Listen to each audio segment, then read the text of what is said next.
বিসমিল্লাহির রহমানির রহিম। ক্ষণস্থায়ী এই পৃথিবীতে মানুষ আসে অতি স্বল্প সময়ের জন্য। মানুষ আসে, মানুষ যায়, এর মাঝে খুব কম মানুষই মৃত্যুর পরও বেঁচে থাকে মানুষের হৃদয়ে। তেমনি একজন এই কিছুদিন আগেও ছিলেন আমাদের পাশে, আমাদেরই মাঝে। ক্ষুদ্রতম জীবনের স্বল্পতম সময়ে যিনি আসন গেড়েছেন লাখো মানুষের হৃদয় অলিন্দে। কিন্তু নির্মম এক সড়ক দুর্ঘটনার মর্মান্তিক পরিণতিতে সুগন্ধ ছড়ানো প্রস্ফুটমান একটি ফুল ঝরে গেল পূর্ণ বিকশিত হবার আগেই। মহান আল্লাহর ইচ্ছায় গত 18 জুন 2010 শুক্রবার তার দেহ আমাদের মাঝ থেকে বিদায় নিলেও তার মমতা মাখানো সুরের ছোঁয়ায় আজও মানুষ বিমোহিত, বিমুগ্ধ, অনুপ্রাণিত। ইসলামী সঙ্গীত ও সংস্কৃতির বিজয় কেতন ওড়ানো যাদের নিত্য প্রয়াস, তিনি ছিলেন তাদের অন্যতম। তিনি আর কেউ নন, আমাদের সকলের প্রিয় আইনুদ্দিন আল আজাদ। ইসলামী সঙ্গীত ও সংস্কৃতি অঙ্গনে তার অবদান অনস্বীকার্য। শুধু তাই নয়, একজন তরুণ আলেম হিসেবে সারা জাগানো বয়ানের মাধ্যমে তিনি গ্রহণযোগ্যতা অর্জন করেছিলেন অল্প কিছুদিনের মধ্যে। আমরা মহান প্রতিপালক আল্লাহ রাব্বুল আলামিনের দরবারে কায়মনোবাক্যে প্রার্থনা করি, হে আল্লাহ, আপনি মরহুম আইনুদ্দিন আল আজাদকে জান্নাতের উচ্চ মর্যাদায় আসীন করুন এবং তার রেখে যাওয়া স্ত্রী সহ 2 সন্তান রুহি ও গালিবের জীবনকে সাফল্যমণ্ডিত ও উজ্জ্বল করুন। আর আমরাও যেন অকালে পিতৃহারা এ 2 নিষ্পাপ শিশুর প্রতি স্নেহমাখা হাত বাড়িয়ে দিতে পারি, সেই তৌফিক দান করুন। শ্রোতা বন্ধুরা, এখন পবিত্র মহাগ্রন্থ কোরআনুল করিম থেকে তাফসির করছেন বিশিষ্ট ইসলামী সঙ্গীত শিল্পী ও উদীয়মান তরুণ মুফাসসিরে কোরআন হযরত মাওলানা আইনুদ্দিন আল আজাদ। শুনুন আলোচনার দ্বিতীয় খণ্ড। সুতরাং আমাদের স্বাধীনতা আমাদের রক্তের বিনিময়ে ফিরে পাওয়া দেশ আমরা আমেরিকার হাতে তুলে দিতে চাই না। আর যে সেই আবল তাবল কথা বলে দেশটা নিয়ে ছিনিমিনি খেলবে, আমরা সেটা আর চাই না। ঠিক কিনা জোরে বলেন? সুতরাং সিদ্ধান্ত গ্রহণ করতে হবে, আমাদের গোলাম, আমরা আল্লাহর গোলাম, আমাদের প্রভু হলেন আল্লাহ, আমেরিকা নয়। ঠিক কিনা জোরে বলেন? সুতরাং যারা আল্লাহকে প্রভু মানে তাদেরকে আমরা ক্ষমতায় বসাতে চাই। আমেরিকার গোলামকে একদিনের জন্য আমরা আর ক্ষমতায় দেখতে চাই না, একটিবারের জন্য আমরা আর আনতে চাই না। ঠিক কিনা বলেন? মুসলমানদেরকে এই সিদ্ধান্ত নিতে হবে। যদি না নেন, যারা এই ক্ষমতা বদলের যে রাজনীতি করছেন, ক্ষমতা যে বদল হয়েছে এটার মাধ্যমে আমরা যা পেয়েছি, যারা একটু সচেতন, একটু বুদ্ধিমান, তারা ভালো করেই বুঝবেন আমরা কতটুকু পেয়েছি। ঠিক কিনা? আমাদের প্রভুকে, জমিনটা কার? আইন চলবে আমেরিকার, ইংরেজদের, পাকিস্তানের। আজকে আমরা বিশ্বাস করি আমাদের আল্লাহ হলেন আমাদের প্রভু, আইন চলবে দেশে। আল্লাহর আইন দ্বারা যদি দেশ চলতো 100%, হিংসা করেন আর এই কথাগুলোকে যতই আপনারা যাই মনে করেন না কেন, আল্লাহর আইন যদি চলতো আর্মি নামানো লাগতো না, সন্ত্রাস দমন 1 সপ্তাহে সম্ভব। হ্যাঁ, আমার হযরত ওমর রাদিয়াল্লাহু তাআলা আনহুর দরবারে একজন মালিক কর্মচারীর ঘাড়ে ধরে নিয়ে উপস্থিত হয়েছে, হুজুর আমিরুল মুমিনিন, আমার ক্যাশ বাক্স থেকে অনেক টাকা চুরি করে কর্মচারী বাড়িতে পালিয়েছিল হুজুর, অনেক কষ্ট করে ধরে তাকে আপনার কাছে হাজির করেছি, তার হাত কেটে দেন। চুরি করলে কি হবে? হাত কেটে দেন। প্রস্তাব দেওয়া হলো, মামলা আপিল করা হলো। হযরত ওমর যুবককে ডেকে বলেন, এই যুবক শোনো এদিকে, কি হয়েছে ঘটনা? যুবক চোখের পানি ছেড়ে কেঁদে দিয়েছে। হযরত ওমর বলে, যুবক কান্নাকাটি করে লাভ নাই, চোখের পানি ছেড়ে লাভ নাই, আমার নাম ওমর, আমার নাম ওমর। চোখের পানির কারণে, কান্নাকাটির কারণে মোটেও বিচার শিথিল করা হবে না। আসল ঘটনা খুলে বলো, কান্নাকাটির কারণে আমার ওমরের কাছ থেকে তুমি বাঁচতে পারবে না। যুবক বলতেছে, হুজুর 5 মাস পর্যন্ত মালিকের ঘরে কাজ করেছি, 5 মাসের বেতন বাকি, 5 মাস বেতন দেয় না। সদ্যজাত একটি শিশু আমার ঔরসে জন্মগ্রহণ করেছে, স্ত্রী চিঠি লিখেছে বাড়ি যাওয়ার জন্য, টাকা পাঠানোর জন্য। আমি চাকরি করি, এটা বাড়ি থেকে জানে। 5 মাস পর্যন্ত বেতন না পাওয়ার কারণে বাড়ি যেতে পারি না। বারবার বেতন চেয়েছি, কিন্তু বেতন না দেওয়ার পরে বাধ্য হয়ে মালিকের অনুপস্থিতিতে ক্যাশ বাক্স থেকে 2 মাসের টাকা হিসাব করে নিয়ে আমি বাড়ির দিকে চলে গেছি। বলি নাই। চুরি হবে? এটা চুরি হবে? হযরত ওমর কত ইনসাফ, ইসলামে আইন কত ইনসাফ রাখে, কত ভারসাম্যপূর্ণ আইন। হযরত ওমর বলে, মালিক এদিকে আসো। সে চোর সাব্যস্ত হয় নাই। শ্রমিকের ঘাম শুকানোর আগে কথা ছিল তার বেতন পরিশোধ করা হবে, যেমন বাংলাদেশে হয়, ঠিক না ভাইরা আমার? এই কথা বললে তো আরো শ্রমিক ভাইরা খেপে যাবে, ওদিকে যাচ্ছি না আমি। আপনারা শান্ত থাকেন, দোয়া করেন আল্লাহর কাছে এমন মানুষ আসুক যারা শ্রমিকের মর্যাদা বুঝে, যারা শ্রমিকের ঘামের দাম দিতে জানে। শ্রমিকদের সাথে একটা ওয়াদা নির্বাচনের আগে হাজার হাজার ওয়াদা দিয়া একটিও পালন করে না। এই মানুষগুলোর কাছ থেকে, এই জালেমদের কাছ থেকে আল্লাহ ক্ষমতা আলেমদের কাছে হেফাজত করুন। জোরে বলেন আমিন। এই দোয়া করতে থাকেন। শ্রমিকের অনেক শ্রমিকের হাজার হাজার লক্ষ লক্ষ শ্রমিকের চোখের পানি ঝরতেছে আজকে আল্লাহর দরবার নীরবে নিভৃতে।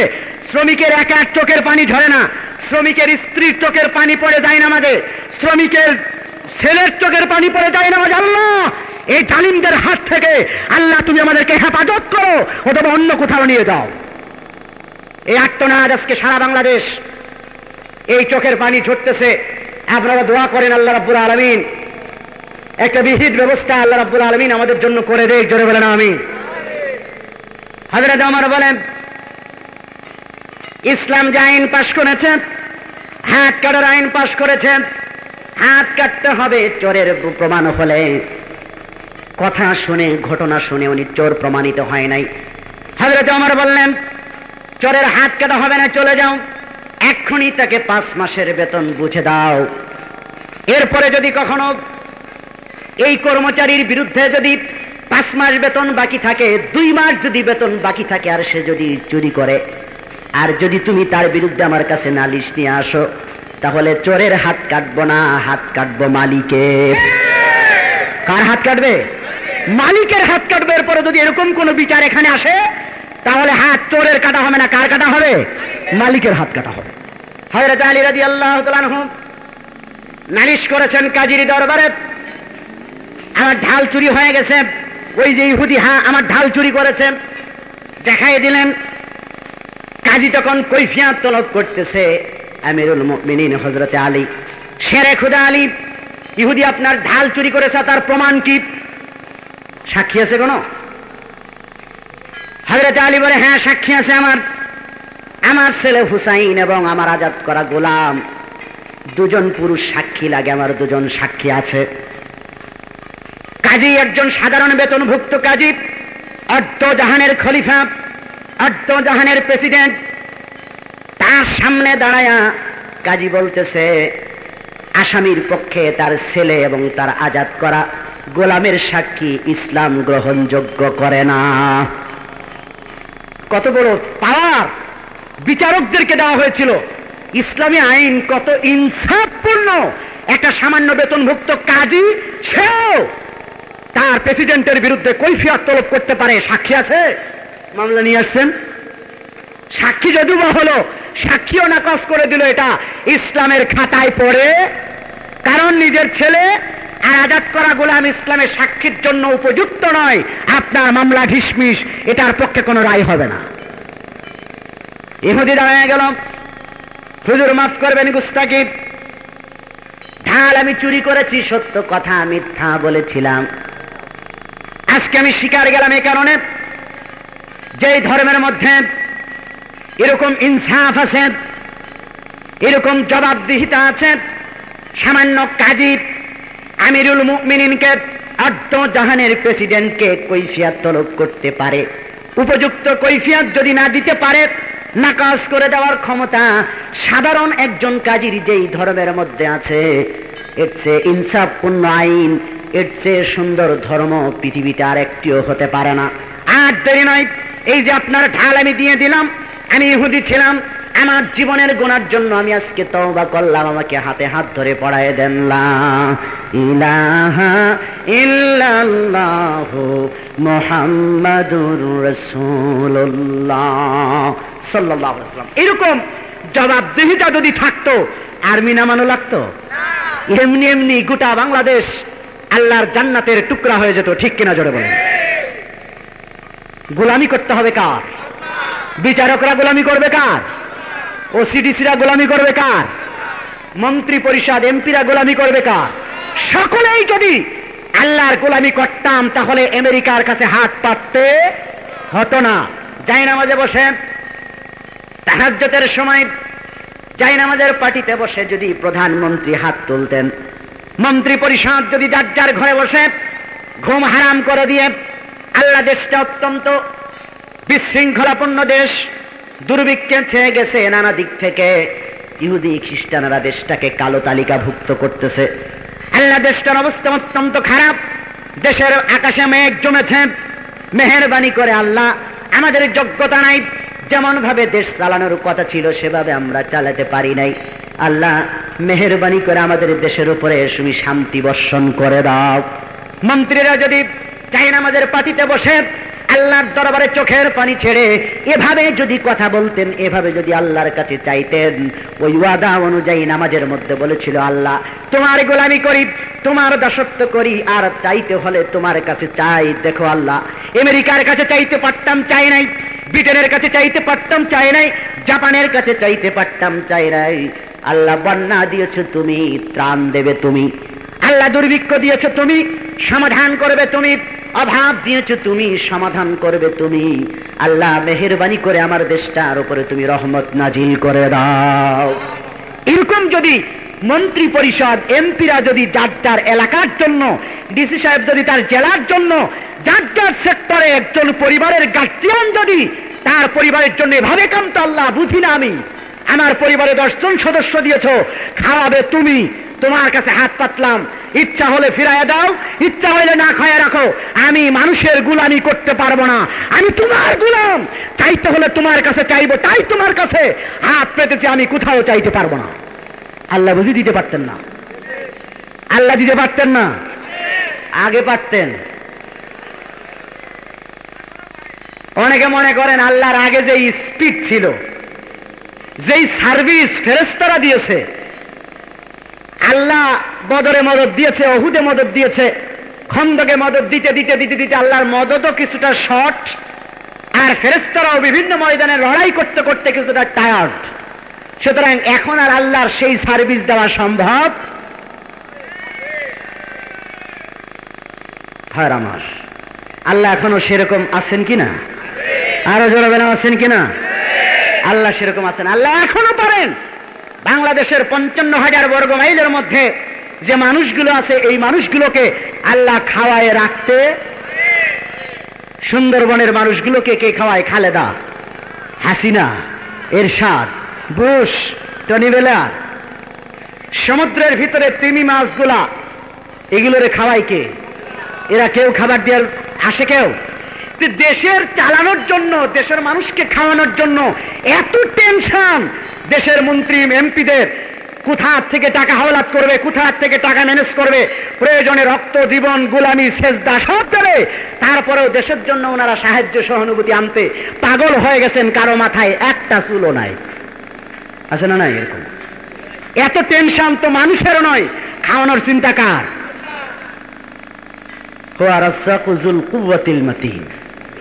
রিজিকের দায়িত্ব কার হাতে? আল্লাহর হাতে। সুতরাং মানুষ টেনশন করে তো লাভ নেই। এত টেনশন দেখেন, পরিবার পরিকল্পনা, হাজার হাজার কর্মী সারা বাংলাদেশে কাজ করতেছে, টেনশন কেমনে একটা মানুষ আশা কমানো যায়। কি এই টেনশন নিয়ে চলে না? চলে না? মনে হয় যেন বাংলাদেশের মানুষগুলোরে খাওয়ানোর দায়িত্ব আল্লাহ ওরে দিছিল, ও এখন আর পারতেছে না, এই জন্য মানুষ কমানোর দায়িত্ব নিছে। জমিন বাড়ছে না কিন্তু মানুষ বাড়তেছে, সুতরাং মানুষকে বাঁচাতে হলে মানুষ কমাতে হবে। এই থিওরি দেয় না দেয় না? ভাইয়ের আমার, মানুষ দিয়েছেন আল্লাহ, খাওয়ানোর দায়িত্ব আল্লাহ রাব্বুল আলামিন নিয়েছেন, রিজিকের দায়িত্ব আল্লাহ নিয়েছেন। জোরে বলেন কে? আল্লাহ রাব্বুল আলামিন দায়িত্ব নিয়েছেন খাবার। জাপানের মানুষকে আলু খাওয়া বাঁচাতে হবে, সৌদি আরবের মানুষকে খেজুর খাওয়ানো লাগবে, রুটি খাওয়ানো লাগবে। বাংলাদেশের মানুষগুলা পান্তা ভাত না দিলে তাদের পেট ভরবে না, খেজুরে কাম হবে না, রুটিতে কাজ হবে না। বিড়ালের কাটা খাওয়া লাগবে, পোলাও দিলে খাবে না। কুকুরের হাড্ডি দেওয়া লাগবে। পাখির জন্য সরিষার ব্যবস্থা করতে হবে, মসুরি আর ছোলা গমের ব্যবস্থা করতে হবে। আল্লাহ রাব্বুল আলামিন সৃষ্টিগতভাবে যে যে জিনিস খেতে পারে, তার দাঁতও দিয়েছে ওই রকম, ঠোঁটও দিয়েছে ওই রকম। সৃষ্টিগতভাবেই আল্লাহ রাব্বুল আলামিন পরিকল্পনা নিয়ে সৃষ্টি করেছেন। সাথে সাথে পরিকল্পনা অনুযায়ী মানুষের জন্য, টোটাল পৃথিবীর মাখলুকের জন্য আল্লাহ রাব্বুল আলামিন খাবারের ব্যবস্থা করেছেন, রিজিকের ব্যবস্থা করেছেন। কোথায় কোন রিজিক দিতে হবে সেটার দায়িত্ব আল্লাহর। কার দায়িত্ব? কথা বুঝেন নাই? বিড়ালকে কাটা খাওয়াতে হবে, ওকে যতই পোলাও দিয়ে সাদেন খাবে? খাবে না। ও খুশি হলো কাটা। হ্যাঁ আমার, আল্লাহ রাব্বুল আলামিন রিজিকের দায়িত্ব নিয়েছেন। বুঝলাম ভালো যুক্তি, জমিন বাড়ছে না কিন্তু মানুষ বাড়ছে। জবাব যদি না দিয়ে যায় তাহলে অপূর্ণাঙ্গ থেকে যাবে। ভাই আমার, আল্লাহ রাব্বুল আলামিন জমিন বাড়বে না, মানুষ বাড়বে, এটা আমার আল্লাহর জানা আছে না নাই? আল্লাহর ইলমে ভালো রকম জানা আছে। জানা থাকার কারণে আল্লাহ রাব্বুল আলামিন যারা মুরব্বী আছেন, 100 বছর বয়স না হলেও 50 বছরের মানুষ যারা আছেন তারা বলতে পারবেন, যারা চাষাবাদ করতেন, চাষাবাদ করা মানুষগুলো দেখবেন 1 বিঘা জমিতে 50 বছর আগে যেই ধান হতো 10 থেকে 12 মনের বেশি ধান হতো না। সেই জমিতে, একই খণ্ড জমিতে আল্লাহ রাব্বুল আলামিন যেখানে 12 মণ ধান হতো, আল্লাহ রাব্বুল আলামিন সেখানে ফলন বাড়ায়া, জমিন বাড়বে না মানুষ বাড়বে। আল্লাহ রাব্বুল আলামিন অল্প জমির উপরে ফলন বাড়ায়া দিয়া 12 মণের জায়গায় 32 মণ আল্লাহ ধান দেয় না দেয় না? কথা বুঝেন নাই? যারা চাষের সাথে জড়িত তারা দেখবেন প্রতি বছর নতুন নতুন ফলনশীল ধান আসতেছে না আসে না? একই জমির উপরে 7-8 মণ 10 মণ 12 মণ ধান হতো আগে, আব্বাদের কাছে চাচাদের কাছে শুনেছি। সেই জমিতে এখন ইরি ধান, ফলনশীল ধান, সেখানে একই জমির মধ্যে আল্লাহ রাব্বুল আলামিন 30, 35, 40 মণ পর্যন্ত বাড়ায়া দিয়েছেন। কেন? জমিন বাড়বে না, মানুষ বাড়বে। চিন্তা আল্লাহর না পরিবার পরিকল্পনার দায়িত্বশীল যারা তাদের? খাওয়ানোর দায়িত্ব কার? যারা বলেন হযরতে আশরাফ আলী থানভী রাহমাতুল্লাহ আলাইহি, উনি লিখেছেন, আমার গ্রামে একটি মাদ্রাসা ছিল। একজন তালেবে ইলম মাদ্রাসায় ভর্তি হওয়ার জন্য দরখাস্ত করলো মুতামিম সাহেবের কাছে, প্রিন্সিপালের কাছে ভর্তি হওয়ার আবেদন করলো। করার পরে প্রিন্সিপাল সাহেব বললেন, বাবা আমার জায়গা নাই, ভর্তির কোনো জায়গা নাই, যা ভর্তি করার তার চেয়ে বেশি মানুষ ভর্তি হয়ে গেছে, খাবারের ব্যবস্থা নাই, আমি আল্লাহর হস্তে মাফ করতে হবে, আমি তোমাকে ভর্তি করতে পারবো না, মেহেরবানি করে তুমি অন্য কোথাও ভর্তির ব্যবস্থা করো। তালেবে ইলম নাসর, হুজুর আপনার এখান থেকে যদি ফিরাইয়া দেন, আমার জায়গা নাই, জমি নাই, বাপ নাই, মা নাই, কেউ নাই পৃথিবীতে, আমি ইলম শিখতে চাই, আমি বড় এতিম, আমাকে মেহেরবানি করে আপনার মাদ্রাসায় একটু জায়গা দিয়ে দেন। বলে জায়গা নাই? বলে জায়গা যদি না থাকে আমি মসজিদের মধ্যে থাকবো, খাবারের ব্যবস্থা যদি না থাকে আমার আল্লাহ খাওয়ালে খাবো, আর আল্লাহ যদি না খাওয়ায় আমি না খেয়ে খেয়ে আল্লাহর কালাম শিখবো।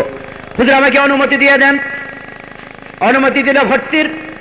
মসজিদের মেম্বারের পাশে শুয়ে থাকেন। 2 দিন চলে গেল, 3 দিন চলে গেল, খাবারের কোনো ব্যবস্থা হলো না।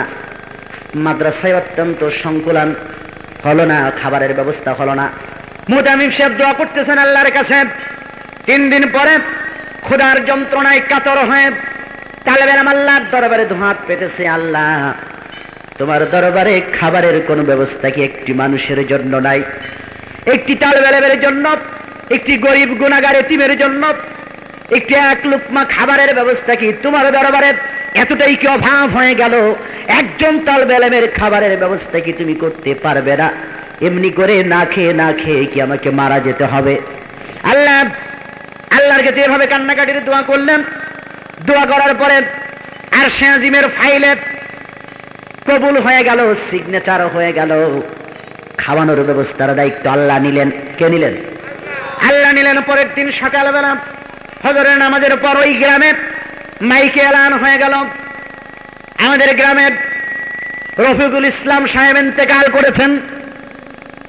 ইন্তেকাল করার পরে থানভী রহমাতুল্লাহ আলাইহি লিখেন, আমাদের গ্রামের রসম ছিল, নিয়ম ছিল, কোন মানুষ যদি ইন্তেকাল করত তাহলে ওই বাড়িতে তালবে ইলমকে 41 দিন খাওয়ানো লাগতো। কয়দিন? 41 দিন খাওয়ানোর একটা নিয়ম ছিল। রফিকুল ইসলাম যখন মারা গেল, তার ছেলে আসলো, হুজুর মুতামিম সাহেবের কাছে আসলো, হুজুর মেহেরবানি করে একটি তালবে ইলম আমাকে দেন, আবার আব্বা ইন্তেকাল করেছে, 41 দিন পর্যন্ত আমি একটি তালবে ইলমকে খাওয়াতে চাই। দোয়া কবুল হয়ে গেছে, তালবে ইলমকে দিয়ে দেওয়া হলো। থানভী রহমাতুল্লাহ আলাইহি লিখেন 40 দিন চলে গেল। 41 দিনের মাথায় আবার এলান হলো মফিজুল ইসলাম সাহেব ইন্তেকাল করেছেন। আরেকজন মারা গেল। 41 দিনের মাথায় যখন খাওয়া দাওয়া শেষ, আর কোনো জায়গার ব্যবস্থা নাই, আরেকজনের স্ত্রী এসে বলল, হুজুর আমার স্বামী মারা গেছে, মেহেরবানি করে একজন তালবে ইলম দেন, আমি 41 দিন খাওয়াতে চাই। এভাবে আবার তালবে ইলমকে দেওয়া হলো 10 থেকে 12 জন একই গ্রামে।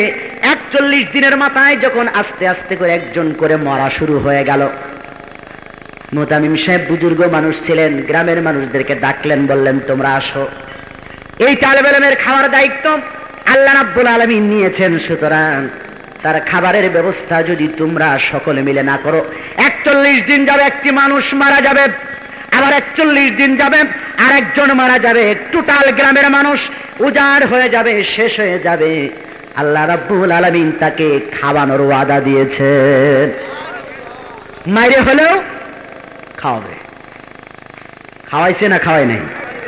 আল্লাহ রাব্বুল আলামিন ইচ্ছা করলে আরেকজন মাইরেও খাওয়ায়।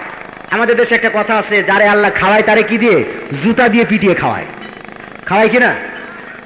মায়ের সাথে এক যুবক জিদ ধরেছে যে হুজুর বলল আল্লাহ যারে খাওয়ায় তারে নাকি খাওয়াবেই, দেখি আজকে আমি ভাত খাবো না, কেমনে আল্লাহ আমারে খাওয়াইতে পারে? মা চিন্তা করছে তো পাগলামি বুদ্ধি শুরু হয়েছে, মোটে কালে তারে সেদে সেদে খাওয়ানো গেল না।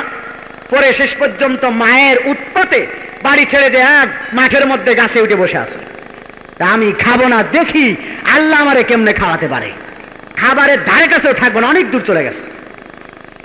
রাত্রে মা চিন্তা করলো বাবা আমার না খেয়ে চলে গেল, এভাবে রাগ করে হয়তোবা যখন ক্ষুধা লাগবে তখন খাবে, কাছের গোড়ায় এক পাতিলে করে খাবার রেখে আসছে। রাত্রে ঘটনাক্রমে ওই গাছতলায় চোরেদের ভাগ বাটোয়া হয়, ডাকাতি করে চুরি করে যা আনে ওইটার কি হয়? ভাগ বাটোয়ারা হয়। হওয়ার পরে চোরেরা নিচে দেখে খাবার, উপরে লাইট টাইট মেরে দেখে একজন বসা, আসামি হাজির। তখন বলছে বদমাইশ, আমরা এখানে চুরি করে ডাকাতি করে আসি, এটা তুমি টের পাইছো, আর আমাদেরকে খাওয়ায়া বিষ মিশ্রিত ভাত এখানে রেখে আমাদেরকে খাওয়ায়া তুমি মারতে চাও, দাঁড়াও মজা দেখায়। নাম নামাইছে, নামায় কয় খা, ও তো খাবে না, কই মানে ওয়াদা করছে, প্রতিজ্ঞা করছে খাবে না, কয় বিষ মিশ্রিত ভাত কিনা এটা টেস্ট করার জন্য তোরে আগে খাওয়াবো, তারপরে আমরা খাবো কিনা সেটা পরের ব্যাপার। খাই যখন না তখন জুতা দিয়ে পিটানো শুরু করছে, খা, বাধ্য হয়ে তখন খাইছে। আল্লাহ খাওয়াইলে কি করে? জুতা দিয়ে পিটাইয়ে খাওয়ায়। সুবহানাল্লাহ বলেন। মেরে হলেও, মানুষ মেরে হলেও আল্লাহ রাব্বুল আলামিন খাওয়ানোর দায়িত্ব কার হাতে ধরে বলেন? সুতরাং মানুষের টেনশন করার যুক্তি নাই, হাত পাততে হবে কার কাছে? গোলামি করতে হবে কার কাছে? আল্লাহর গোলামি করতে হবে, আল্লাহর দাসত্ব করতে হবে। মানুষের কাছে হাত পাতলে সন্ত্রাস কমবে না, ধর্ষণ কমবে না, হত্যা চিন্তায় রাহাজানি কমবে না, শান্তি বাড়বে না, আরো কমবে, আর এই সকল অন্যায় অত্যাচার বাড়বে। ঠিক কিনা জোরে বলে? আমরা আল্লাহর কোরআনের দিকে, আমাদের যিনি প্রভু তার কাছে হাত না পেতে আমরা হাত বাড়িয়েছি জাতীয়তাবাদের দিকে। আমরা হাত বাড়িয়েছি গণতন্ত্রের দিকে, আমরা হাত বাড়িয়েছি সমাজতন্ত্রের দিকে, আমরা হাত বাড়িয়েছি ধর্ম নিরপেক্ষতাবাদের দিকে, ডারউইনের দিকে, কার্ল মার্কসের দিকে, লেনিনের দিকে, আব্রাহাম লিঙ্কনের দিকে আমরা হাত পাতিয়েছি। আমরা কামাল পাশার দিকে হাত পেতেছি, নবী মুহাম্মদ রাসূলুল্লাহ সোনার মদিনার দিকে আমরা হাত পাততে পারি নয়।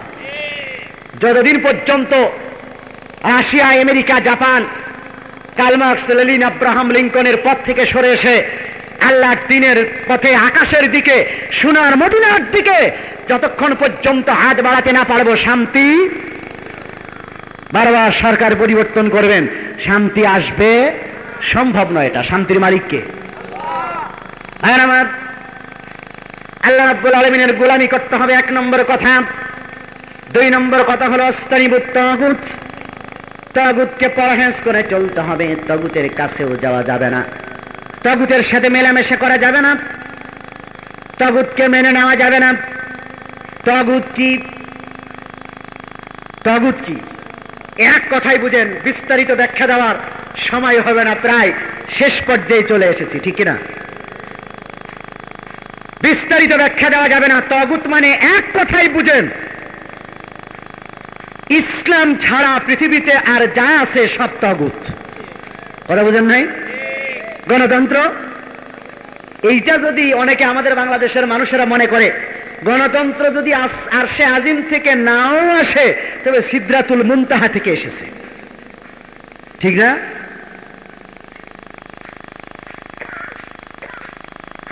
তাগুত বলতে ইসলাম ছাড়া গণতন্ত্র, জাতীয়বাদ, সমাজতন্ত্র যা আছে পৃথিবীর মানুষের গড়া, সবগুলো হলো তাগুত, আর ইসলাম হলো ইসলাম। আল্লাহ বলেছেন তাগুত থেকে কি হতে হবে? জুদা হতে হবে, পৃথক থাকতে হবে, আর ইসলামের পক্ষে অবস্থান গ্রহণ করতে হবে। ভাইরা আমার, আল্লাহ রাব্বুল আলামিন রাসূলকে এই দায়িত্ব দিয়ে পাঠানো হয়েছিল। হুয়াল্লাযী আরসালা রাসূলাহু বিল হুদা ওয়া দীনিল হক লিইয়ুযহিরাহু আলাদ দীনি কুল্লিহি ওয়ালাউ কারিহাল মুশরিকুন। আল্লাহ রাব্বুল আলামিন আল্লাহ রাসূলকে একটি গাইডলাইন দিয়ে, একটি হেদায়েত দিয়ে, একটি নীতিমালা, একটি ফরমালা, এগুলো আল্লাহ রাসূলের হাতে দিয়ে আল্লাহ রাসূলকে দুনিয়ার বুকে পাঠায়েছেন। খালি হাতে পাঠান নাই। খালি হাতে পাঠিয়েছেন? কোন নীতিমালা নাই, এই অবস্থা পাঠিয়েছেন। একটি হেদায়েত দিয়ে আল্লাহ রাসূলকে পাঠিয়েছেন। টার্গেট হলো, লক্ষ্য হলো পৃথিবীর বুকে যত প্রকারের তাগুত থাকবে, যত আলাদ দ্বীনি কুল্লি, যত প্রকারের মতবাদ থাকবে, যত প্রকারের আদর্শ থাকবে, ধর্ম থাকবে, দিন থাকবে, সকল দিনের উপরে, সকল মতবাদের উপরে আল্লাহর দ্বীন ইসলামকে বিজয়ী করার জন্য আল্লাহ রাসূল এসেছেন। জোরে কোন সুবহানাল্লাহ। পৃথিবীর বুকে সকল মতবাদ, সকল ধর্ম, সকল আদর্শের উপরে ইসলামকে বিজয়ী করার জন্য আল্লাহ রাসূল এসেছেন। জোরে কোন সুবহানাল্লাহ। অনেকে মনে করে ইসলাম ও আল্লাহর ধর্ম, হিন্দু ও আল্লাহর ধর্ম, বৌদ্ধ, খ্রিস্টান যা আছে সবগুলা আল্লাহর সমর্থিত ধর্ম, সুতরাং যে যেখানে থেকেই আল্লাহকে ডাকুক না কেন নাজাত পেয়ে যাবে। জোরে কোন নাউজুবিল্লাহ। লাকুম দীনুকুম ওলিয়া দিন, বুখারী শরীফের হাদিস। ধর্ম নিরপেক্ষতা জায়েজ আছে। ফতোয়া দেয় কি ধর্ম নিরপেক্ষতা জায়েজ আছে? লাকুম দীনুকুম ওলিয়া দিন, বুখারী শরীফের হাদিস। এটা কোন শরীফ সেটাও জানে না, এরা আবার ফতোয়াও দেয়। কোন শরীফ এটা? সূরা কাফিরুন। ধর্ম নিরপেক্ষতাকে জায়েজ করার জন্য আসে নাই, ধর্ম নিরপেক্ষতাকে কবর দেওয়ার জন্য আসছে। হ্যাঁ, আমার আল্লাহ রাসূলের কাছে ধর্ম নিরপেক্ষতা জায়েজ করার জন্য একদল কাফের গিয়ে প্রস্তাব রেখেছিল, মুহাম্মদ সাল্লাল্লাহু আলাইহি ওয়াসাল্লাম, আমাদের মধ্যে, আমাদের ধর্মের মধ্যে, তোমাদের ধর্মের মধ্যে গ্যাঞ্জাম পাকায়া লাভ নাই, সংঘর্ষ বাধায় লাভ নাই, এসব চুক্তিবদ্ধ হয়ে যায়, শান্তি চুক্তি করি, উভয় ধর্মের মানুষ যেন সুন্দরভাবে চলতে পারে এমন ব্যবস্থা করি। এই কথা বলার পরে প্রস্তাব দেওয়া হলো আল্লাহর নবীর কাছে। প্রস্তাব কি দেওয়া হলো? প্রস্তাব দেওয়া হলো অত্যন্ত যুগান্তকারী প্রস্তাব, নিরপেক্ষ প্রস্তাব। নিরপেক্ষ প্রস্তাবটি ছিল 1 বছর আমরা যারা হিন্দু আছি, দেবদেবীর পূজা যারা করি, 1 বছর তোমাদের খোদার ইবাদত করব, পরবর্তী বছর তোমরা আমাদের খোদার ইবাদত করবে। আপনারা রাজি? আপনারা রাজি? আমরা 1 বছর ওদের দেবদেবীর পূজা করব, ওরা আমাদের 1 বছর আমাদের খোদার ইবাদত করবে। আপনারা কি রাজি? আল্লাহ রাসূলের মুখ থেকে জবাব আসার আগে আল্লাহ রাব্বুল আলামিন রাসূলের মুখ থেকে জবাব শিখাইয়ে দিলেন, জবাব বের করে দিলেন। কুলিয়া আইয়ুহাল কাফিরুনা লা আ'বুদু মা তা'বুদুন। আল্লাহর নবীকে শিখাইয়ে দিলেন, নবী আপনি বলে দেন, এই কাফেরের দল, এই কাফের সম্প্রদায় চুক্তি করতে এসেছ, তোমরা 1 বছর ওরা 1 বছর 50-50 স্বার্থ হাসিল করতে চাও। আল্লাহ রাব্বুল আলামিন জানিয়ে দিলেন, আল্লাহর নবী তাদেরকে জানিয়ে দিলেন, তোমরা যার ইবাদত করো আমরা তার ইবাদত করি না, আমরা যার ইবাদত করি তোমরা তার ইবাদত করো না। সুতরাং তোমাদের গতিপথ আলাদা, আমাদের গতিপথ আলাদা। তোমাদের সাথে আমাদের কখনো এক হতে পারে না। তোমাদের ধর্মকে আমরা অবশ্যই কোনোদিন সমর্থন করতে পারবো না। এটা আল্লাহর সমর্থনযোগ্য ধর্ম নয়, ঠিক কিনা? অনেকে চিন্তা করে, হুজুর মাদ্রাসায় পেয়ানত দেই, বেতন দেই, চাঁদা দেই, ছেলেটাকে আলেমও বানিয়েছি, মসজিদে নিয়মিত নামাজ পড়ি, পীর সাহেবের মুরিদ হয়েছি, তাবলীগও করি, জিহাদও করি, লাগলে মাঝে মধ্যে মাঝখানে একটু আওয়ামী লীগ করি, একটু বিএনপি করি, একটু জাতীয় পার্টি করি, সমস্যাটা কোথায়? এইটা নিয়ে আপনারা এত পিড়াপিড়ি করেন কেন? বলে না, বলে না, আছে না? না এরকম হযরত উলামায়ে কেরাম বসা আছেন। আল্লাহ রাব্বুল আলামিন যারা এ জাতীয় ইবাদত করতে চান, জীবন ব্যবস্থা হিসেবে মেনেছেন জাতীয়তাবাদ, জীবন ব্যবস্থা হিসেবে গ্রহণ করে নিয়েছেন গণতন্ত্র, জীবন ব্যবস্থা হিসেবে রাষ্ট্রীয় থিওরি হিসেবে গ্রহণ করেছেন সমাজতন্ত্র, ধর্মনিরপেক্ষতাবাদ অথবা অন্য কোন তন্ত্রমন্ত্র, আর আপনি নামাজ পড়ে বলবেন আমি ঠিকই আল্লাহর গোলামি করি, অসম্ভব, এটা কবুল হবে না। غير الإسلام دينا فلن يقبل منه وهو بالآخرة من الخاسرين। আল্লাহ রাব্বুল আলামিন বলেন, ومن يبتغي غير الإسلام دينا غير الإسلام دينا, যে মানুষগুলো গয়রুল ইসলাম, ইসলাম ছাড়া অন্য কোন জীবন ব্যবস্থাকে নিজেদের জীবন ব্যবস্থা হিসাবে গ্রহণ করে নিয়েছে। ইসলাম ছাড়া বলতে কি বোঝায়? পৃথিবীতে যা আছে সব। ইসলাম ছাড়া অন্য আদর্শ, অন্য থিওরি যারা গ্রহণ করেছে, অন্য নীতিমালা যারা গ্রহণ করেছে, আল্লাহ রাব্বুল আলামিন বলেন ফালাই ইউকবালা মিনহু, তাদের কাছ থেকে কোনো আমল আমার দরবারে কবুল হবে না। ফালাই ইউকবালা মিনহু, তাদের কাছ থেকে কোনো আমল, কোন ইবাদত বন্দেগী আমার কাছে কবুল হবে না যদি ইসলাম ছাড়া অন্য কোন আদর্শ, অন্য কোন জীবন ব্যবস্থা যারা যদি গ্রহণ করে নেয় অন্য কোন ক্ষেত্রে। আল্লাহ রাব্বুল আলামিন আরো কড়া কথা বলেছেন বিভিন্ন ক্ষেত্রে, ওয়ামান লাম ইয়াহকুম বিমা আনজালাল্লাহু ফাউলাইকা হুমুল ফাসিকুন।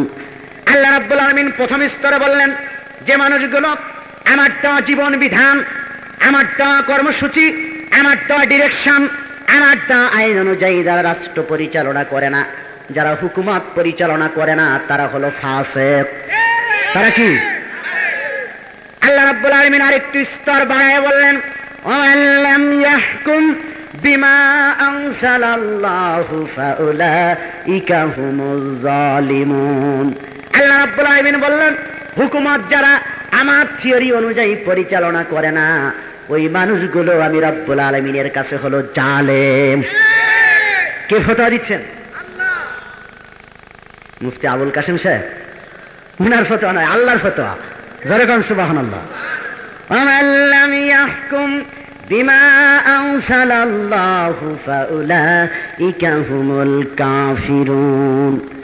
আল্লাহ রাব্বুল আলামিন চূড়ান্ত ফতোয়া দেয়, যারা আমার বিধান অনুযায়ী, যারা রাষ্ট্র পরিচালনা করে না, বঙ্গভবন পরিচালনা করে না, গণভবন পরিচালনা করে না, সংসদ ভবন পরিচালনা করে না, ডিসি অফিস পরিচালনা করে না, এসপির কার্যালয় যারা আমার দিন অনুযায়ী পরিচালনা করে না, যে ইমাম সাহেবেরা আমার ফরমালা অনুযায়ী মসজিদ পরিচালনা করে না, যে ইমাম তামিম সাহেবেরা আমার ফর্মুলা অনুযায়ী মাদ্রাসা পরিচালনা করে না। যার যেখানে হুকুমতের দায়িত্ব, আইন পাশ করার দায়িত্ব যাকে যেখানে দেওয়া হয়েছে, যে মানুষগুলো আমার দেওয়া আইন অনুযায়ী যারা হুকুমত পরিচালনা করেন, আল্লাহ বলেন ওই মানুষগুলো আমি ফতোয়া দিলাম ওরা কাফের। কে ফতোয়া দিলেন জোরে বলেন?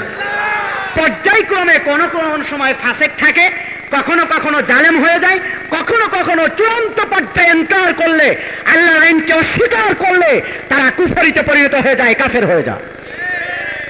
ফতোয়া তিনটা পর্যায়ে প্রযোজ্য হবে। আমাদের সংবিধানে 300 থেকে 350 আয়াতকে, কোরআনের আয়াতকে অস্বীকার করা হয়েছে। যারা সংবিধানের পড়ে থাকেন, তেলাওয়াত করে থাকবেন, আর একটু তেলাওয়াত করবেন। বরকতপূর্ণ সংবিধান তো, আমরা এটাকে ইমানি দায়িত্ব, আমানত মনে করেছি। অনেক মোল্লা মৌলবীরাও দেখি এটা আমাদের হেফাজত করা, এটা আমাদের পবিত্র আমানত। এই শপথ কোন মুসলমান করতে পারে না, অসম্ভব। আল্লাহর কোরআনের 350 আয়াত যে সংবিধান অস্বীকার করে, সে সংবিধান কখনো মুসলমানদের পবিত্র আমানত হতে পারে না। এটা মুসলমানদের সংবিধান নয়। যেহেতু সংবিধানের বিরুদ্ধে কথা বলছি, যুক্তি তো কিছু দেওয়াই লাগে নাকি? 7 ক নম্বর ধারা খুলে দেখবেন। 7 খ নম্বর ধারায় বাংলাদেশের সংবিধান বলে, এই সার্বভৌমত্বের মালিক হলো জনগণ। আল্লাহ রাব্বুল আলামিন বললেন, সকল ক্ষমতার আধার হলাম আমি। কথা দুই রকম হলো না? হলো না? আল্লাহু আলা কুল্লি শাইইন কাদির। সকল ক্ষমতার আধার কে? আল্লাহ। আর সংবিধান বলতেছে সকল ক্ষমতার আধার হলো জনগণ। সংঘর্ষ বাঁধছে না বাঁধে নাই?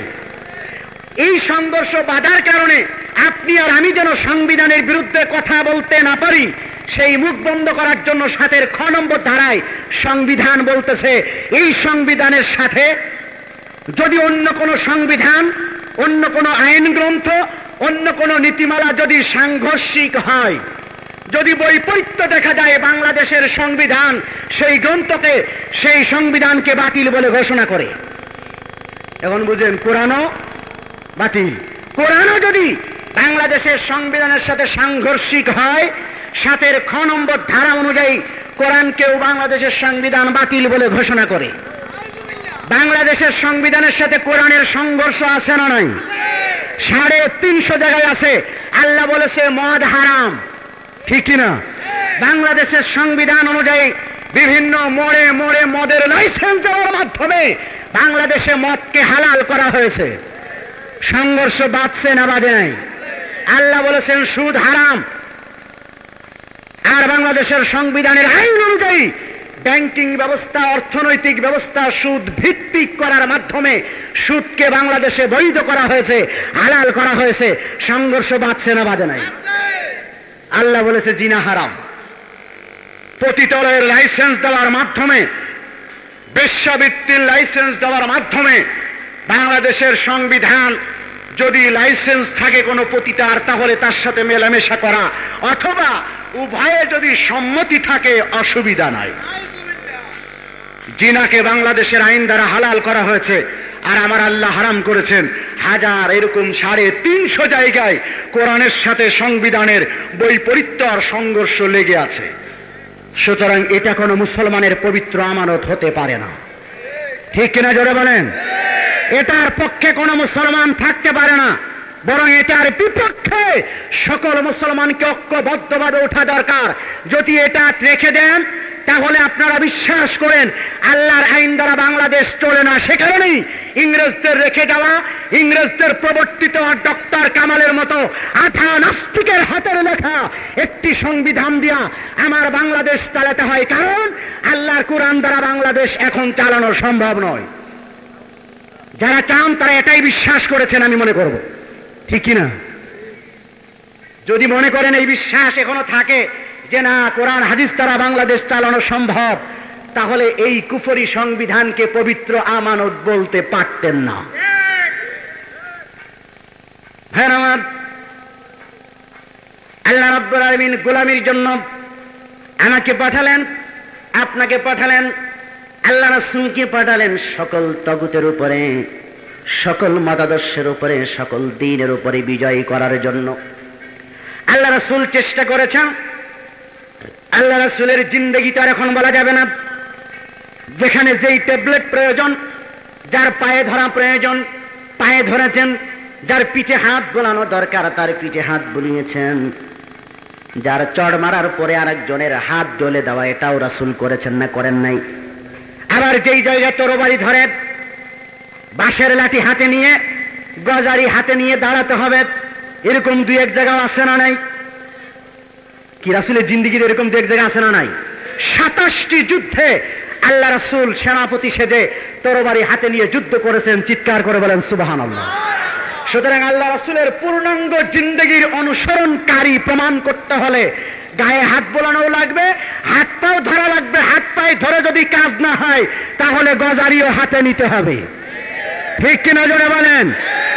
আমরা জামানবাগীকে বলেছিলাম, আসুন আপনি যদি সঠিক পীর হয়ে থাকেন আসুন আমরা এক জায়গায় বসি, কোনো গোলমাল দ্বন্দ্ব আপনার সাথে আমাদের নাই।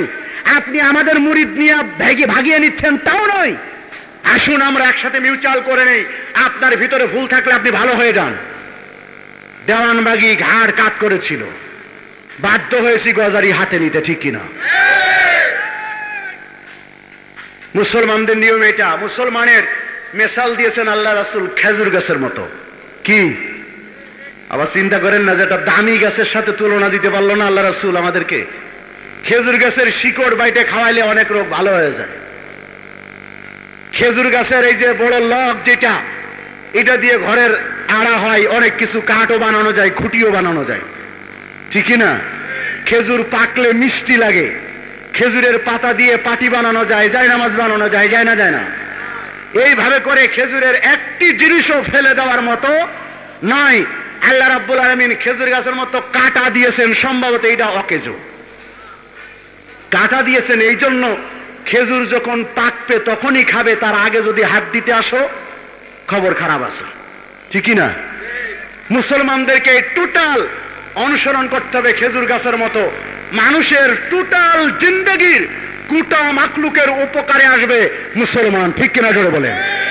গোটা মাখলুকের উপরে আসবে মুসলমান, মাখলুকের খেদমত করবে মুসলমান। যদি তার স্বার্থের আঘাত ঘটাতে কেউ আসে, মুসলমান কাটার ভূমিকায় দাঁড়াবে।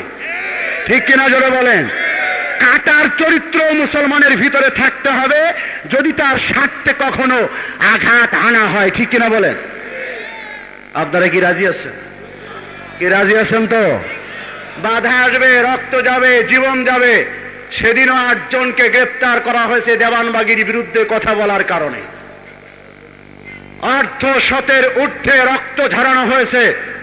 আমি শুধু এতটুকু কথা খুলনাবাসীরা জানাই দিতে চাই, আমার মনে হয় উলামায়ে কেরামের রক্তের প্রতি ফোঁটার হিসাব কিন্তু দিতে হবে যারা ঝরিয়েছেন। কোনদিন উলামায়ে কেরাম দ্বীনের পক্ষে যারা রক্ত দেয় তাদের রক্ত প্রতি ফোঁটা আল্লাহর কাছে লেখা থাকে, এটা বেহিসাবি নয়। একটা একটা ফোঁটা করে হিসাব দিতে হবে যারা রক্ত ফোঁটা ঝরিয়েছেন দেওয়ানবাগী বিরোধী আন্দোলনে। ঠিক কিনা জোরে বলেন? দেওয়ানবাগী কি, কাকে বলে, এটা আমি বিস্তারিত আলোচনা করতে পারবো না, সংক্ষিপ্ত ভাষায় জেনে নেন একটি কথা। দেওয়ানবাগীর বক্তব্য হলো তার নিজের বইয়ে লেখা আল্লাহ কোন পথে, এই বইয়ের মধ্যে লেখা, আমি অযথা আপনাদেরকে উস্কানি দিচ্ছি না।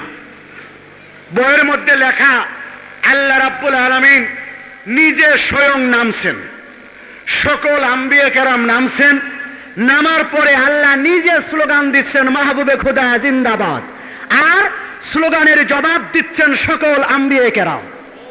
এবং সকল আম্বিয়া কেরামের সামনে আল্লাহ তাকে মুহাম্মদী ইসলামের পুনর্জীবন দানকারী হিসাবে তাকে খেলাফত দিয়ে গেছেন। দ্বিতীয় নম্বর কথা হলো, ঢাকা এবং ফরিদপুরের মাঝামাঝি কোনো এক ময়লার স্তূপের মধ্যে, ডাস্টবিনের মধ্যে আল্লাহ রাসূল অবচেতন অবস্থায়, দুর্বল অবস্থায় পড়ে আছেন।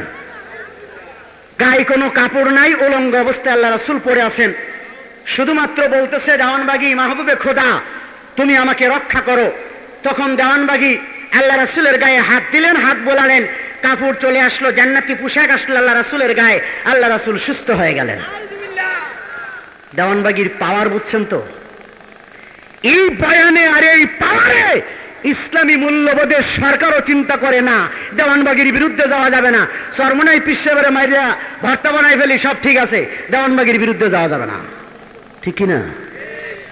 আমরা চিন্তা করেছিলাম, আমি আগেই বলেছি, কারো বিরোধিতার খাতিরে বিরোধিতা নয়, এটা অস্বাভাবিক কিছু নয়, অমূলক আবদার নয়। আমরা একটি দুঃশাসন থেকে মুক্তির পরে আমরা যখন আপনাদেরকে ক্ষমতায় বসিয়েছিলাম এদেশের, আপনারা বিএনপির দলীয় কাঠামো আর ভোটের বিনিময়ে আসেন নাই, টুপিওয়ালা দাড়িওয়ালা মুফতি সাহেবদের ফতোয়া আর তাদের ওয়াজ বয়ানের কারণে আজকে আপনারা ক্ষমতায় এসেছেন। অসম্ভব বিজয়, যে বিজয় আপনাদের কপালে ছিল না, উলামায়ে কেরামের দোয়া আর ফতোয়ার কারণে আপনারা ক্ষমতায় এসেছেন।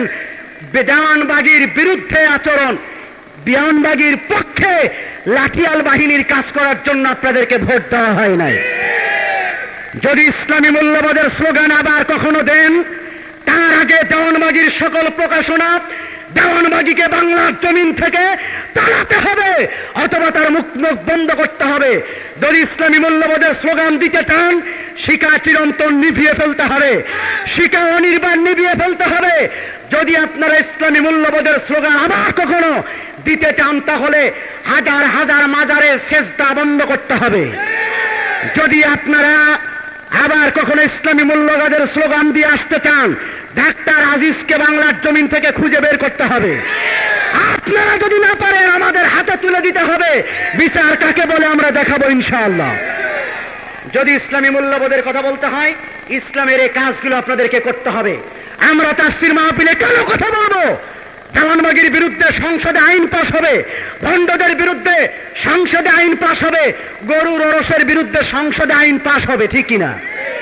দাড়ি নাই, টুপি নাই, নামাজ নাই, কালাম নাই, বিরাট বড় পীর সাহেব, বিরাট বড় আল্লাহর ওলি আশেকে রাসূল, ঠিক কিনা? আপনারা দেখেছেন এই পীর সাহেবেরা নামাজও লাগে না, হজও নাকি লাগে না। হজের যখন প্রশ্ন করা হয়, তখন তারা বলে আমাদের পীর সাহেব রুহানি হালতে হজ করেছেন 70 বার। হুজুর আছেন, রুহানি হালতে যদি হজ 70 বার না, যদি 318 বারও করে হজ পালন হবে? জিসমানি হালতে এই শরীর নিয়ে যাইতে হবে, সাফা মারোয়ায় দৌড়াদৌড়ি করতে হবে, পাথর নিক্ষেপ করতে হবে, তাওয়াফ করতে হবে, আসওয়াদে চুম্বন দিতে হবে, যা আছে জিসমানি হালতে করতে হবে। রুহানি হালতের হজ শরীয়ত গ্রহণ করে না, ঠিক না? আপনি আল্লাহর ওলি আছেন, ভালো কথা, 70 বার কেন, আরো বেশি বার করেন। আল্লাহ রাসূল বলেছেন, যার উপরে হজ ফরজ হলো অথচ এসে হজ করলো না, সে ইহুদি হয় আমারুক, নাসারা হয় আমারুক, আমার জিম্মাদারি নাই। এরকম পিসাবও আছে কিনা যারা হজ না করে মারা গেছেন? সাবধান থাকতে হবে। পীর হলেই দৌড় দিবেন না, চোখ বুঝে পাগড়ি বাঁধে দৌড় দিবেন পীর সাহেবের কাছে। হিসাব করতে হবে আগে, কোথায় দৌড় দিচ্ছি, পথ কোনটা, জাহান্নামের পথ নাকি জান্নাতের পথ, এটা আগে ক্যালকুলেশন করে তারপরে আপনাকে দৌড় দিতে হবে। রাজি আছেন না? জোরে বলেন, রাজি আছেন কিনা? আল্লাহর গোলামি করতে গিয়ে এই কথাগুলো আমরা বলতেছি। আল্লাহর গোলামি করতে গিয়ে আল্লাহকে প্রভু মানি, তাই পৃথিবীর কাউকে ভয় করে আমরা কথা বলি না, আর বলবো না ইনশাআল্লাহ, ঠিক কিনা? জোরে বলেন। আমরা যারা কথা বলি, যারা কথা শুনতে আসি, আমাদের ভিতরে শাহাদাতের তামান্না, শহীদ হওয়ার বাসনাটাই বেশি বেঁচে থাকার চেয়ে। সুতরাং অযথা বাড়াবাড়ি করে ঠেকাঠেকি করে লাভ নাই, আছে? জোরে বলেন, লাভ আছে? আমাদের যারা মিছিল মিটিং এ যায়, যারা মাহফিলে যায়, যারা কথা বলে, তারা শহীদি তামান্নাটাই বেশি থাকে ভিতরে, বেঁচে থাকার তামান্না কম আছে ইনশাআল্লাহ।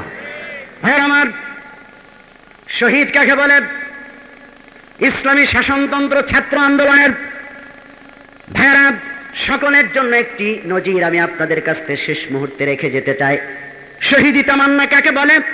শহীদ হলে আল্লাহর দরবারে কি পাওয়া যায়?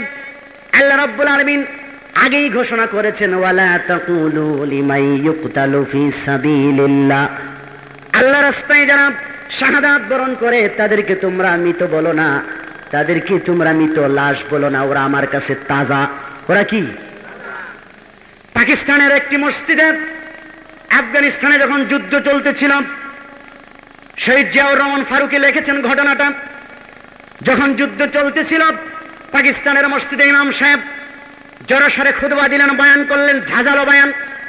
জিহাদের বয়ান করার পরে, শহীদি বয়ান করার পর একটি যুবক সিদ্ধান্ত নিল, আমার জিন্দেগি আমি শাহাদাত বরণ করতে চাই, এরকম জীবন নিয়ে বেঁচে থাকার কোনো লাভ নাই। শাহাদাতের সিদ্ধান্ত নিলেন, বাড়ি চলে গেলেন। মার গলাটা জড়িয়ে ধরে বললেন, মা মেহেরবানি করে আমাকে একটু অনুমতি দাও, আমাকে দোয়া করে দাও, আমি শহীদ হতে চাই, আফগান জিহাদে যেতে চাই। মার গলা জড়িয়ে ধরে অনুমতি চাইলেন। মা বলল, বাবা একটি মাত্র সন্তান তুই আমার, তোর বাবারও একটা মাত্র সন্তান, বিশাল সম্পত্তি, কে দেখবে, কে এটার মালিক হবে? বাপ যাস না, মেহেরবানি করে, আমি তোকে অনুমতি দিতে পারবো না, তুই আমার কাছ থেকে যাস না। আব্বার কাছে গিয়ে জুত করতে পারলো না, ধমক খেল। শেষ পর্যন্ত রাতের অন্ধকারে পালিয়ে আফগানের জমিনে যুবক যখন চলে গেল, তাবুর কাছে চলে গেল, জিজ্ঞেস করলো, আমি জিহাদের ময়দানে যেতে চাই। বলে, বয়স কত? কয় 17। কয় 17 বছর, এখনো তোমার জিহাদের ময়দানে যাওয়ার সময় হয় নাই? এত অল্প বয়সী জিহাদের মানুষ, যুবককে আমরা জিহাদের ময়দানে নিতে পারবো না, বাড়ি ফিরে যাও। তারপরেও তুমি মার কাছ থেকে অনুমতি নাও নাই, অনুমতি পাও নাই আব্বার কাছ থেকে, তোমাকে আমরা শহীদি খাতায় নাম লেখাতে পারবো না, সৈনিকের খাতায় তোমাকে আমরা নিতে পারবো না, বাড়ি ফিরে যাও। বিমুখ হয়ে বাড়ির দিকে ফিরে আসলেন। আবারও যুদ্ধের ঘনাঘটা বেজে উঠল। হামলার পর হামলা যখন রাশিয়া করতেছিল, আবারও মসজিদে এরকম একটি জাজালো বায়ান দেওয়া হলো। বায়ানের উপরে আব্বা চিন্তা করলেন, আজকে আর ঠেকানো যাবে না ছেলেকে। আগেই পিছন পিছন লাগলেন। বাড়ির ভিতরে ঢোকার সঙ্গে সঙ্গে ছেলের পায়ে শিকল লাগাই বেঁধে ফেললেন। ছেলে চিন্তা করলো, শিকল ছিঁড়ে যেতে হবে, চিন্তা করতেছে রাতের পর রাত। মা চিন্তা করে খাবার দেয়। বলে, মা যতদিন পর্যন্ত আমাকে শিকলটা খুলে না দেবে, অতদিন পর্যন্ত একটি লুকমা খাবার আমি মুখে নেব না। মা বারবার অনুরোধ করে, হাতে পায়ে ধরে, এত কান্নাকাটি করে, খাবার খায় না। 3 দিন হয়ে গেল, খাবারের কোনো ব্যবস্থা হলো না, খায় না। রাত্রে রেখে আসে, তারপরেও খায় না। মায়ের মন নরম হয়ে গেল। মাকে বলল, মা একটি বারের জন্য শিকলটা একটু খুলে দাও, তোমার হাত থেকে প্রাণ ভরে খাবার খাবো, আমি জিহাদের ময়দানে যাব। জিহাদের ময়দান থেকে কোনো দিন তোমরা আমাকে ফিরাইয়ে রাখতে পারবে না, যত চেষ্টাই করে শিকল আমাকে রাখতে পারবে না। দেখো, মা চিন্তা করল, ঠিক আছে একটু খুলে দেই। তারপরে খাবারের ব্যবস্থা হয়ে যাওয়ার সঙ্গে সঙ্গে যখনই সে খাবে, সাথে সাথে করে শিকলটা আবার আমি বেঁধে ফেলবো। মায়ের হাতের দিকে খেয়াল রাখলো যুবক। মায়ের শিকলটা খুঁটির সাথে পিলারের সাথে খোলার সঙ্গে সঙ্গে এক লাফে বাড়ি থেকে বের হয়ে জিহাদের ময়দানে রওনা দিল। কোথায় খাবার, কোথায় মায়ের অনুমতি, কোথায় বাপের কাছে অনুমতি? দৌড় দিল জিহাদের ময়দানে। আগের বার যেই তাবুর কাছে গিয়েছিল, সেখানে যে বলতেছে, তোমরা কোথায়? আমি জিহাদের ময়দানে যেতে চাই। এই তো আমি বড় হয়েছি, আর 1 বছরের যুবক আমি, বেড়ে গেছি, 18 বছর বয়স আমার, এখন আমাকে জিহাদের ময়দানে তাড়াতাড়ি করে নাম লেখায়া দাও। তাবু যাহারা 3-4 জন মানুষ পাহারা দিচ্ছিলেন, ওনারা বলল, তোমার যুদ্ধের বয়স যদিও হয়েছে, কাফেলা অনেক আগেই রওনা হয়ে গেছে যুদ্ধের জন্য, আমরা আছি তাবু পাহারা দেওয়ার জন্য, এখন তাদেরকে খুঁজে পাওয়া যাবে না। যুবক জিজ্ঞেস করে, কোন পথে রওনা দিয়েছে? সে পথটা আমাকে দেখায় দাও, সে পথ ধরে আমি দৌড়াতে থাকবো। যদি আমি জিহাদের ময়দানে নাও যেতে পারি, আমার আল্লাহ তো দেখবেন আমি জিহাদের জন্য কতটা পাগল ছিলাম। জিহাদের ময়দানে ওই পথ ধরে রওনা দিয়েছেন। তাদের বর্ণনা অনুপাতে যায় দেখলাম, সংক্ষেপে বলছি, পাহাড়ের গুহায় যুদ্ধ, তুমুল যুদ্ধ চলতেছে। কমান্ডারের সাথে আলাপ হলো না, আলাপের সময় পেল না, কে কোথায় কারো পরিচয় নিতে পারল না। যুদ্ধের পর যুদ্ধ চলতেছে, তুমুল যুদ্ধ। যুদ্ধের ময়দানে যুবক রাজি হয়ে গেল, জীবন দেওয়ার জন্য আল্লাহর কাছে সাপোর্ট করে দিয়েছে। আল্লাহ, জীবনটা তোমার। আল্লাহর হাতে জীবনটা সঁপে দেওয়ার পরে যুদ্ধ শুরু করেছে শাহাদাতের নেশায়। হঠাৎ করে রাশিয়ান সৈন্যদের একটি গুলি তার বুকে এসে আঘাত করলো, চিরদিনের জন্য শাহাদাতের কোলে ঢলে পড়ল। পাহাড়ে একটি গর্তের মধ্যে কাত হয়ে পড়ে গেল, লাশটা দেখা যায় না। এমন অবস্থায় যুদ্ধ শেষ হয়ে গেল। কমান্ডার তাদের লোকজন নিয়ে চলে আসলো তাঁবুতে চলে আসলো। কিন্তু এই যে যুবক শাহাদাত বরণ করেছে, তার কোনো খোঁজ ছিল না।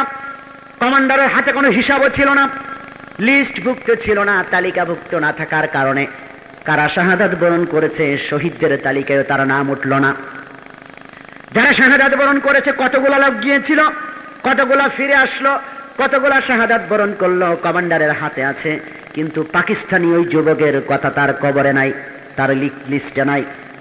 এমন অবস্থায় অনেক দিন হয়ে গেল, 6 মাস গত হয়ে গেল। আব্বা স্বপ্ন দেখতেছে, বাবা ছেলে আব্বাকে স্বপ্ন দেখাচ্ছে, বাবা 6 মাস গত হয়ে গেল, এখনো পর্যন্ত আমার কেন জানাজার ব্যবস্থা করো না?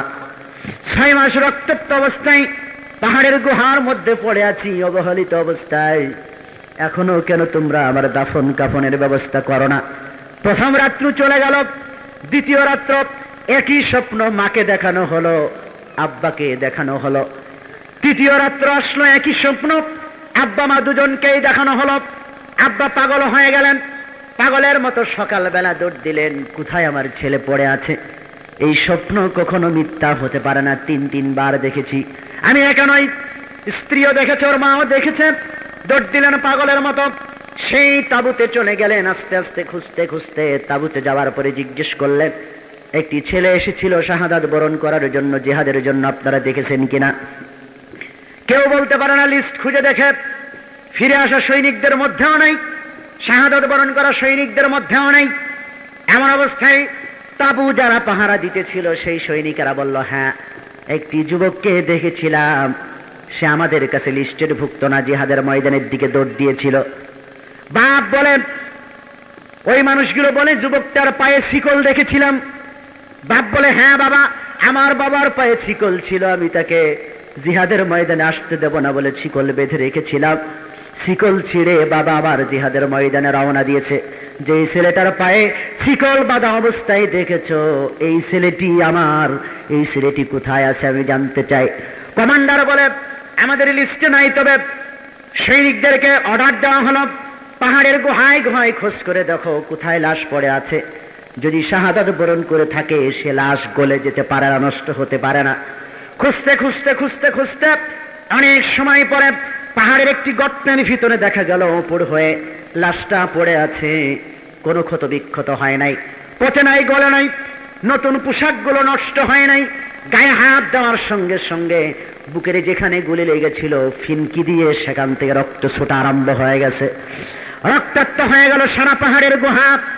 তখন রক্ত বের হচ্ছে। আল্লাহ রাব্বুল আলামিন সে কথাই জানিয়ে দিয়েছেন, ওয়ালা তাকুলু লিমান ইউকতালু ফি সাবিলিল্লাহ বাল আহইয়াউ ওয়ালাকিন লা তাশউরুন। আল্লাহ রাব্বুল আলামিন বলেন, যারা শাহাদাত বরণ করে দিনের জন্য শহীদি তামান্না নিয়ে সামনের দিকে যারা এগিয়ে যায়, আল্লাহ রাব্বুল আলামিন তাদেরকে মৃত্যুবরণ করান না। আল্লাহর কাছে ওই মানুষগুলো হলো জিন্দা। আল্লাহর কাছে মানুষগুলো কি? তখনও শাহাদাত বরণ করা অবস্থায়, রক্ত মাখা অবস্থায়, শিকল পায়া অবস্থায় দাফন কাফনের ব্যবস্থা হয়ে গেল। আব্বার আজুড়ি, আব্বার আবেদন, তোমরা শিকল বাঁধা অবস্থায় দাফন কাফন করো না। কিয়ামতের ময়দানে শিকল বাঁধা অবস্থায় যদি আমার সন্তান আল্লাহর দরবারে হাজিয়া দেয়, তাহলে আমি ওর বাপই পরিচয় দিতে পারবো না, আমার জাহান্নাম ছাড়া কোনো গতি হবে না। আমি না বুঝে, বুঝতে না পেরে, শহীদের মর্যাদা কি তা বুঝতে না পেরে শিকল দিয়ে তাকে আমি আটকানোর চেষ্টা করেছিলাম। আমাকে মাফ করে দিয়ে শিকলটা খুলে তাকে দাফন কাফনের ব্যবস্থা করাও। শহীদই যেভাবে মারা যাবে ওভাবেই তাকে দাফন কাফন করার হুকুম, ঠিক কিনা? কোন বাপ, আমি এই কথাটা এতটুকু বুঝাতে চাই যারা যুবক ভাইয়ের আজকের আয়োজন করেছেন, সকলের ভিতরে বেঁচে থাকার তামান্না 1% থাকতে পারবে না, মরার তামান্না থাকতে হবে 100%। কারণ জীবন আল্লাহর হাতে। কার হাতে জীবন? আরো যারা বলেন, জীবন কার হাতে? সুতরাং আল্লাহ যদি মারেন তাহলে পুলিশের সাথে নরম কথা বলে, সংবিধানের বিরুদ্ধে আস্তে কথা বলে, মসজিদের মেম্বারে দাঁড়িয়ে নরম নরম বক্তব্য দিয়ে একদিন বেশি বাঁচা যাবে না। গরম বক্তব্য দিয়ে, অযথা কথা বলে, অযথা সংঘর্ষ বাঁধিয়েও আগে মরা যাবে না। নির্দিষ্ট সময় আমার আর আপনার মৃত্যু আসবে। সুতরাং শাহাদাতের তামান্না নিয়ে আমাদেরকে বেঁচে থাকতে হবে। ইসলামী শাসনতন্ত্র ছাত্র আন্দোলন শাহাদাতের তামান্না নিয়ে একটি সহি ইসলামী বিপ্লবের প্রত্যাশা নিয়ে, একটি সহি ইসলামী বিপ্লবের কামনা আর বাসনা নিয়ে আপনাদেরকে ডাকটাই দাওয়াতটাই। এটা যদি অপরাধ হয়, আজকে তাফসীর মাহফিলের আয়োজন করা, তাদের যদি অপরাধ হয়, আমরা বাংলাদেশের আইনে আপনারা যদি অপরাধ দেখাতে পারেন, আমরা সকলে ফাঁসির কাস্টে ঝুলব। বিকালবেলা অনুমতি দিবেন তাফসীর মাহফিল করার, রাত্র 10টার সময় এসে ডিস্টার্ব করবেন। কে শিখালো আপনাদেরকে? কাজের ইঙ্গিতে এটা করা হয়েছে আমরা জানতে চাই। পরিষ্কার কথা, আমাদের নামে কোনো ওয়ারেন্ট আছে? যারা আয়োজন করেছে তাদের নামে কোনো ওয়ারেন্ট আছে? কেন তাফসীর মাহফিল বন্ধ করার কাহেশটা কোথা থেকে আসে? কে শিখায় আপনাদেরকে এই ভূমিকা? যাদের ইঙ্গিতে করেন, আপনারা এই ভূমিকা নেওয়ার কারণে আল্লাহর কোরআনের আগুনে জ্বলে পুড়ে সারকার হয়ে যাবেন।